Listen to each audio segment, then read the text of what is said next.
we're in 3 time zones here, so this is a crazy interview. Like, it's the best way it should be, isn't it? I'm Matthews Pereira, and this is Isadora Suarez. She's my associate producer. Isadora, what you would like to introduce yourself?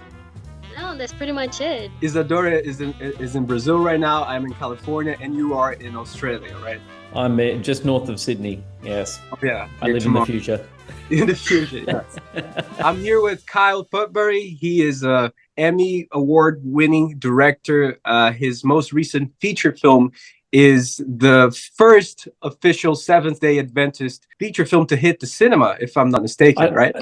I certainly of the origin story of those people, right? Like it's you've had films like Hacksaw Ridge in the past, Sure. Which is about a specific Adventist. But yeah, definitely the origin story of that movement and how it came to be. Yeah, this is, to our knowledge, is the first and probably will be the only, because once you've done it, it's done, isn't it? Maybe in 25 years' time, and they'll wheel me out in a wheelchair and. The rule of man. We feel love, the love of Jesus. It lifts us up. It carries us forward, and it will guide us home. This will be a spoiler-free interview for the hopeful, because we haven't got the chance to see it yet. Yep. But I did watch young David. Beautiful animation, very smooth, very yeah, they are. Which you were a writer. Yeah, so I collaborated with the director of those, Brent Dawes and Phil Cunningham. So they're both South African. I'm drinking rooibos tea from South Africa as we speak, actually. So they've got a really amazing animated feature, David, which comes out late next year with Angel Studios. And I was privileged enough to get to work on both the feature early on in the early stages of the writing of that, but also we did those David shorts as well. So yeah, fabulous experience. I mean, I love, it's the joy of creative. Like, you don't have to just direct, you can also produce and you can write, and you can do all 3 of those at the same time on a project sometimes. The animation itself, it's pretty awesome to see that story feeling like a Pixar vibes through it. You have the songs, you have all these crazy camera movements, and the smoothness of the animation is really cool. And that's so speaking of the songs, it's really interesting, because the reason that The Hopeful has those 2 beautiful original songs by Jonas Myron in them is because Jonas and I met on the David film project. Yes. So in South Africa, and we went on a 10-day Israel research trip back in 2019, because this is how long animation takes, right? So like all of that kicked off even before then. I think it kicked off officially in 2017. The main team came on in 2019. But yeah, so had it not been for that project, The Hopeful wouldn't exist. Sure, yeah. Certainly not in the form that it is. And those 2 song demos that Jonas delivered for me actually changed the whole approach. Like, when I listened to those, so he watched a really, really rough, kind of slapped together, like this is what it could look like on a timeline kind of thing. And from that, he came back within 4 days. He had 2 of the most beautiful demos I've ever heard. Those songs were basically lyrically fully formed at that point in 4 days. Like, they just kind of poured out of him.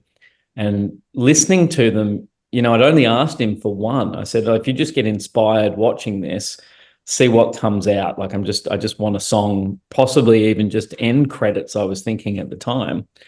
And what he came back with forced me to reimagine how I was thinking of that story. And so one of the songs became really integral to Miller's character arc. So it almost became his inner voice at certain really key moments. And what we did with Jonas and Blake, the composer, is we tonally changed the way that those songs perform in the film. So those songs act as a 3-act structure. So Hope is on the Way, which hasn't been released yet. It's coming out with the Australian New Zealand release on October 17. It starts off quite somber and downbeat. The next time we hear it, it's really exuberant and elating because he's going out on the mission. And then, you know, the third time we hear it, it's different again. And the same with Made for You, which is already out. You can go and listen to that on Spotify. Yes. Yes. On the soundtrack, it's different because it's charting the course of the character arc.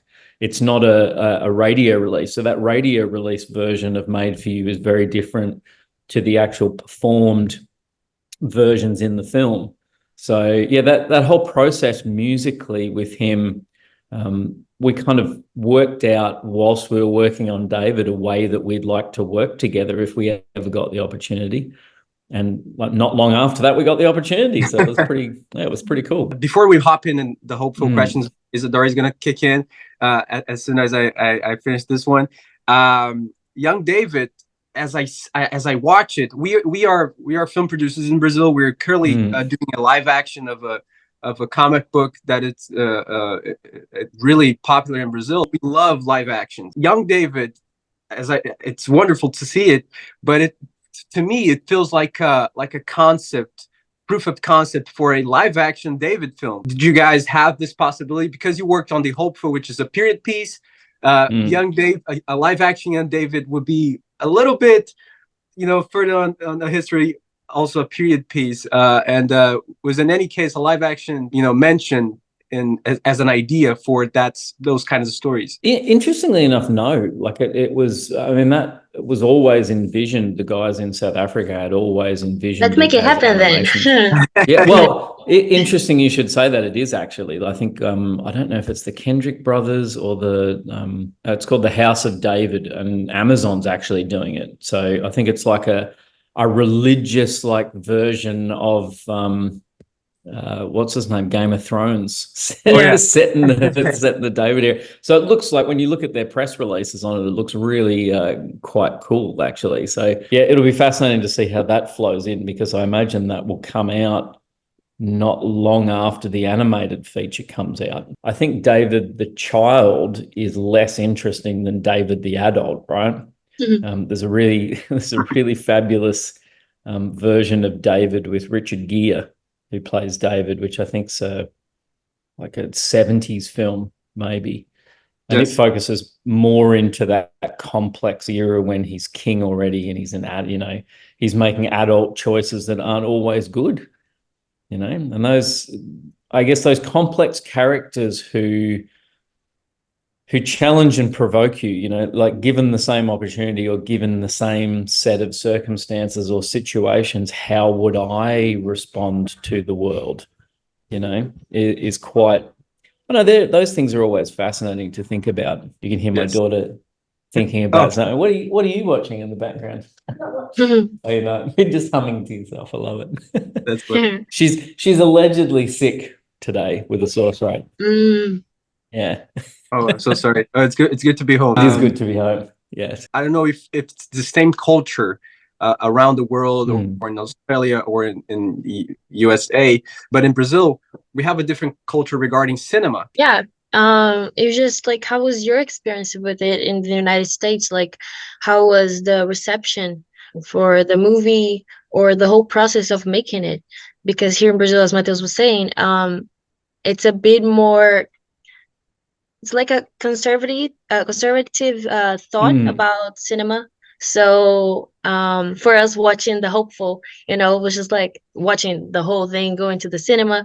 It was just like, okay, how is that like? I mean, Adventism culturally has got a really fascinating take on cinema, and it probably makes sense to start with, you know, and deal with that, because it's actually an incorrect cultural phenomenon, because we've based this, like, you shouldn't go to cinema off something that Ellen White wrote about the theatre. Right. And classically, when you don't look at that comment in context, so that comment was made to a specific person about a specific theatre, which if you went to that theatre in that day and age, there was prostitution going on in there. So people were going there to make transactions, right? And so it makes total sense that she would say to this person, if you go there, people are going to assume that you're there for those transactions. So don't go there, right? And so over the years, people have not looked at the context of that, and they've just said, oh, Ellen White said don't go to the theatre. But here's the even more interesting thing about that. Ellen White died in 1915. Cinema as we know it didn't exist till the 1920s. Yes. So it's even more of a crazy cultural phenomenon, because if you believe Ellen White had a comment about cinema going, then you're communicating with her post-death, which I don't know what that says about your beliefs of State of the Dead, but I would say that they're probably far more out of skew than going to a movie is. You know, controversial, but the way I articulated it to anyone in the US that said, oh, so we're allowed to go to movies now, was basically, well, I don't understand. Are you abdicating your personal choice to a church organization? I don't understand what you're asking here. You know, like, are you asking the church whether or not you can fill with gas at the petrol pump? Like, it's a fascinating argument that I think needs to be just said for what it is, which is it's a cultural fallacy that we have created. And it has no bearing on the modern world. And the fact that we say we won't support a film in cinema, but we will buy it on DVD, or we will go and watch it if it's on Netflix, or we'll stream it, it has zero logic in the real world, right? Zero. And you can be politically correct and try and tone that down to satisfy, you know, I don't work for any church organization, so I don't have to toe a party line on this.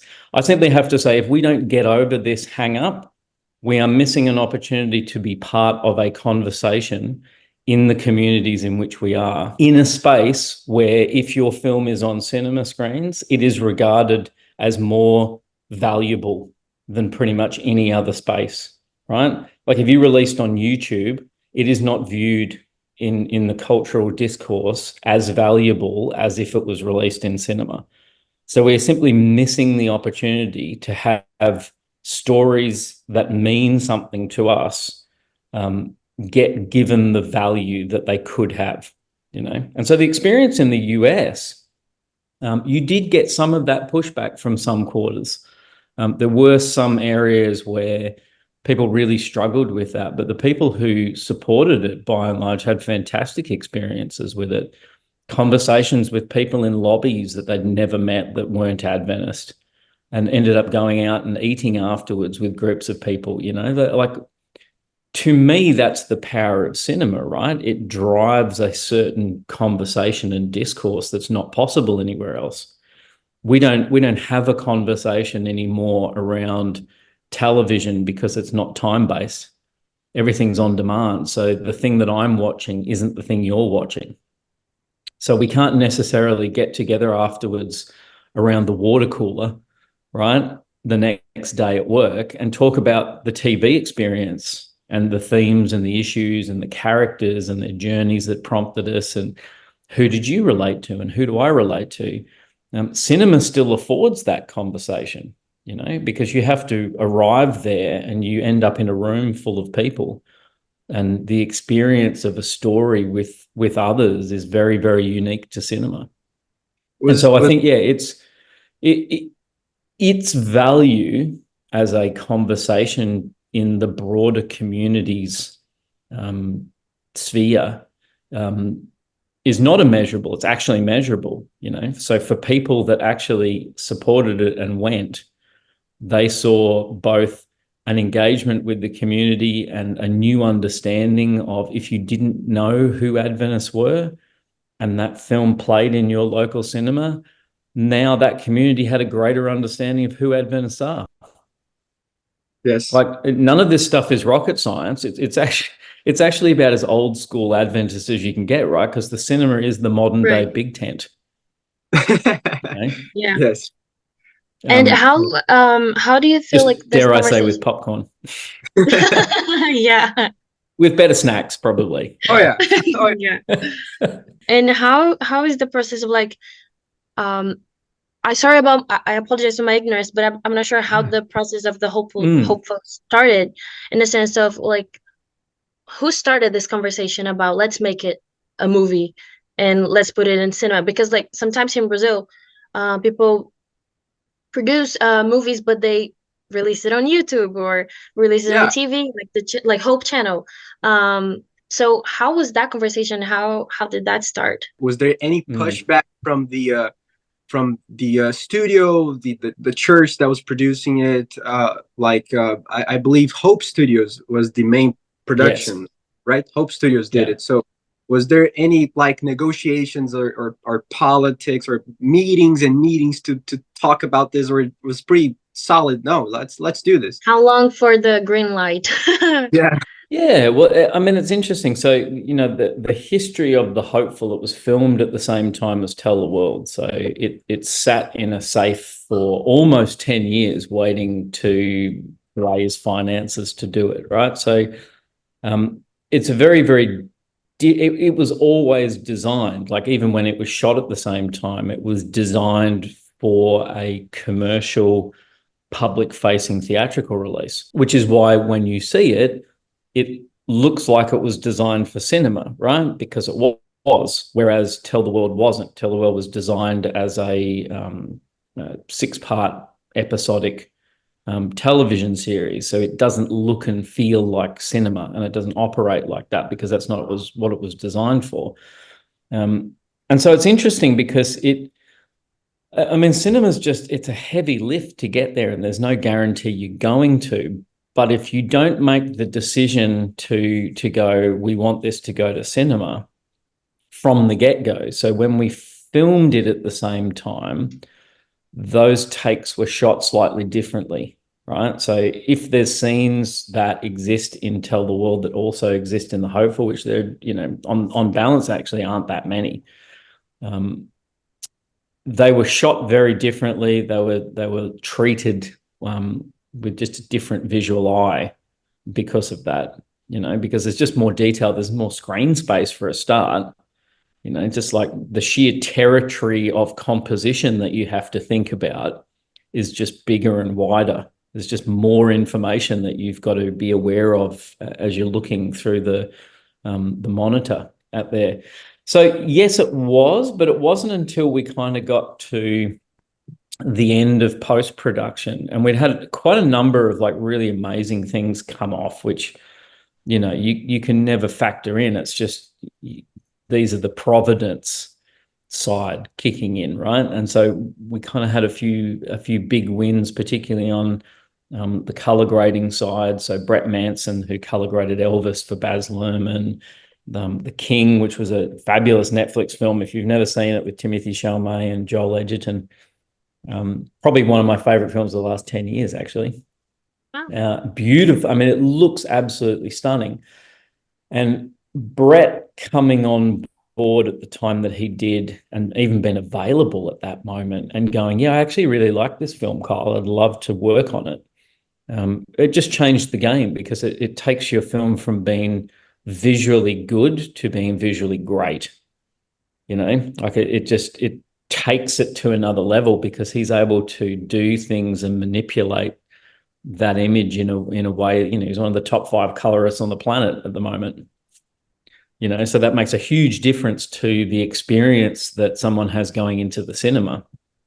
Conversely to that, we had a lot of the people on sound post-production who had just worked on Jane Campion's Power of the Dog, had just come off Mad Max Fury Road, and then we're all prepping for Mad Max Furiosa. So, like, how hilarious is that? So you had in the same year of post, so that was in the end of 2022, they rolled off The Hopeful, and literally the next week in the mixing suite went straight on to the premix of Furiosa. So, I mean, you couldn't really go any further afield, really, could you, from like the hopeful origin story of Adventists to, you know, Armageddon. Although maybe those two do like track on a time. Who knows? they might track well on a timeline. But yeah, so from that side of it, working with Hope Studios, I mean, no pushback at all. They were, you know, we partnered on that together in a way that Adventists haven't really done before. Like, normally films like this are made in-house and kind of directed and guided by the in-house. This was more of a situation where my production company was directing and guiding, with obviously the support and influence of Hope Studios, but we did that more of a partnership. It was very consultative.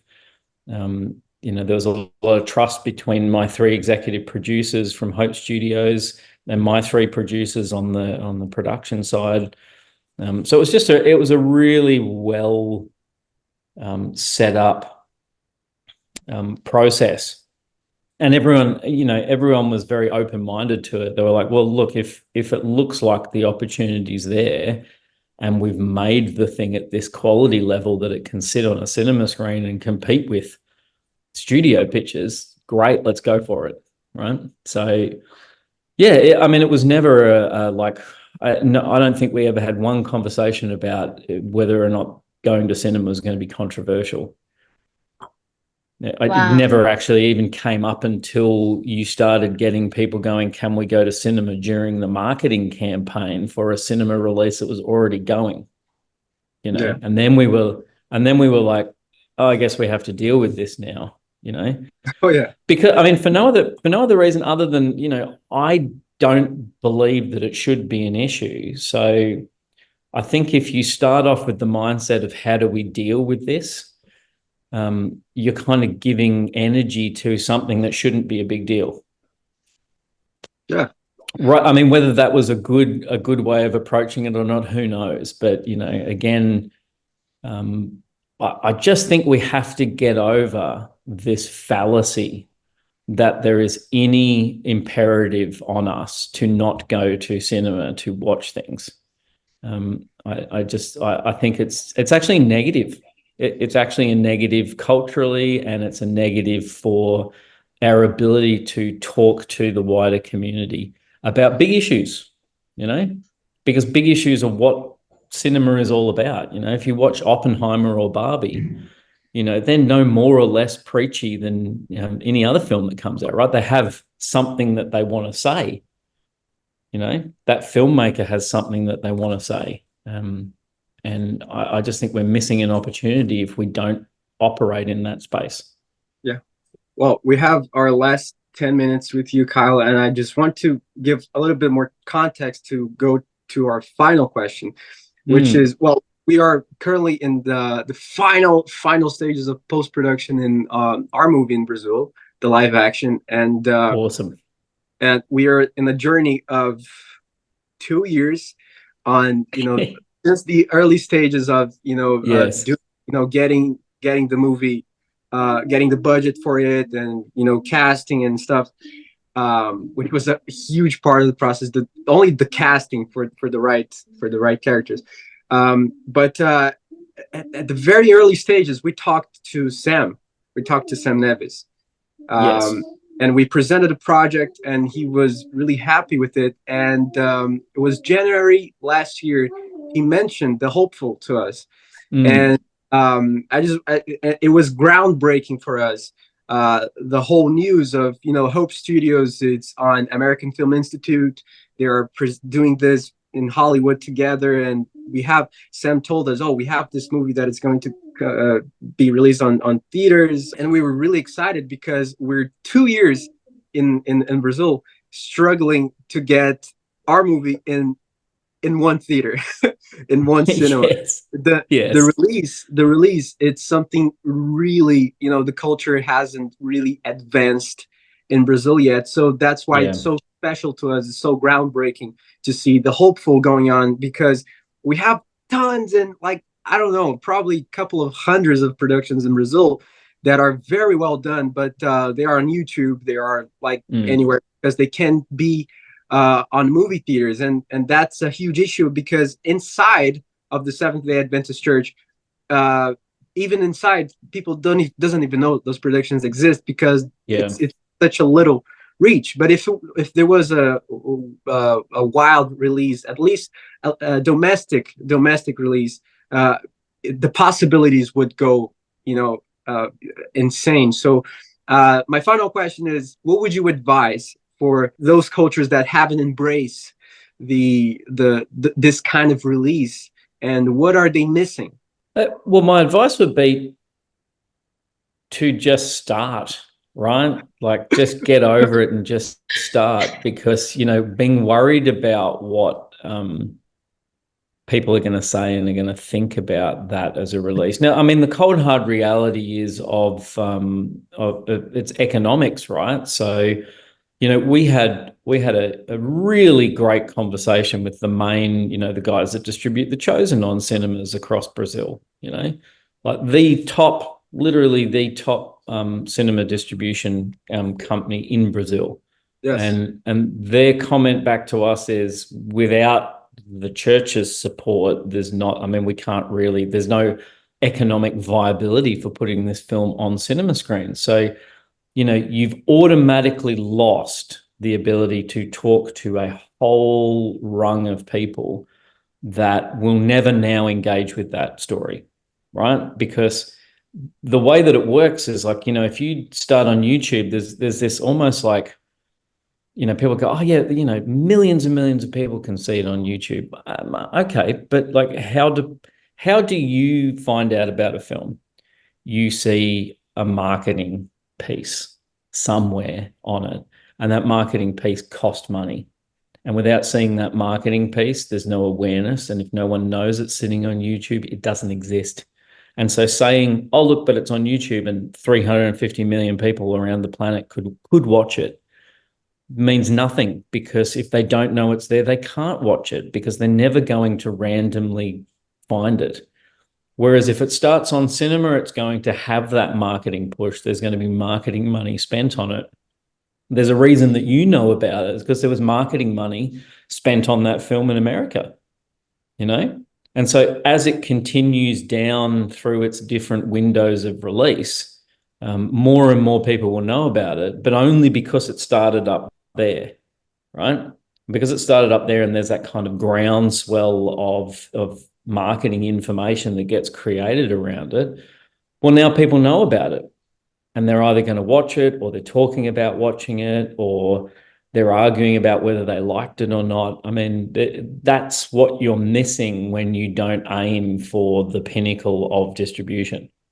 You know, it's a simple awareness. And that's the biggest, I think that's the biggest hurdle to that mindset, right? Like, you're basically cutting the legs off any opportunity that you have with that film to reach a wide audience by not aiming as high as you possibly can with it. I think the whole Seventh-Day Adventist Church has its eyes on America, the USA, and it means a lot to see the hopeful, you know, in theaters, and especially for us. And here's something interesting. We are getting a wide general release in Australia and New Zealand starting the 17th of October, fully supported by mainstream exhibition, because they looked at that 2-day release and they looked at the numbers and they were like, okay, all right, this checks out, right? So that's the power of cinema, right? Like, that limited 2-day release in the US opened up Australia and New Zealand. And if we do really well at the Australian New Zealand box office, there's no reason that we can't go back into North America at the beginning of next year and do a 1 to 2 week general release in a select, you know, 100, 200 screens across the country. So that I guess is the power of thinking as big as you can, you know. If you truly believe in these stories and you feel that there is value in the conversation around them, you know, if you ask me what the main theme of The Hopeful is, it's failure. And that's a really big theme for a lot of people. Like, how do we deal with failure?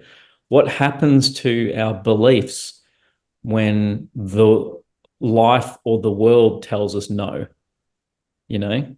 And when, you know, we anticipate something and we're met with disappointment, like, what do we do with that? You know, are you the character that sticks with it and perseveres to try and find their way back to this beautiful hope and healing character of Christ that they discovered that got them swept up in him coming back? Or are you the person that fell off the path, like the sister, you know? And I think that those characters that provoke us to think about who we would be in that story, that's a really valuable conversation for people. That's real world, right? Like that's where you're going to now have relationship and conversation with the people you go to the cinema with. And whether they're Adventist or not, you know, like everybody has the same essential experience with failure. It's hard. And moving past it and what you do with it, you know, it's as simple as, you know, I tell my kids all the time, you know, when a lot of failure goes into success, right? Like nothing successful happened without a whole bunch of failures that got it there, you know? It's like Elon Musk, like how many rockets blew up before one went up, you know? Like you have to blow things up in order to make things go. So I just think, yeah, those conversations are really important and really valuable. And the bigger that conversation is, and cinema is the biggest conversation, you know, as far as media goes in the public. So we have our less than a minute. We're less than a minute. I just want to use that to invite you to our premiere, and yes. we're very excited to share that with you, and know that if the premiere is going to be in a movie theater, it's because of the hopeful and the work that you guys did. So thank you very much. It was great. That's awesome, man. And see you soon. Yes, thank you guys. Really appreciate the time. Yes, you too. And good luck with the race. Yes, let me know when it is. I'd love to know. Absolutely. Thanks.